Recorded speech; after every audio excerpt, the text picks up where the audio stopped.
বিশিষ্ট ব্যবসায়ী ও সমাজসেবক যুবদল নেতা আনোয়ার হোসেনের উদ্যোগে ইফতার মাহফিল অনুষ্ঠিত।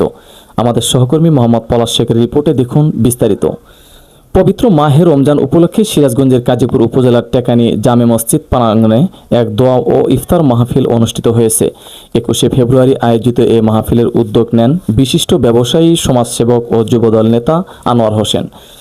অনুষ্ঠানে প্রধান অতিথি হিসেবে উপস্থিত ছিলেন কাজীপুর উপজেলা বিএনপির সাবেক যুগ্ম সাধারণ সম্পাদক মোহাম্মদ শহীদুল ইসলাম বাবু। তিনি সংক্ষিপ্ত বক্তব্যে রমজানের শিক্ষা ও ঐক্যর গুরুত্ব তুলে ধরেন। ইফতার মাহফিলে শতাধিক মুসল্লি এবং চর অঞ্চলের 6টি ইউনিয়ন থেকে বিএনপি ও সহযোগী সংগঠনের বিপুল সংখ্যক নেতাকর্মী অংশগ্রহণ করেন।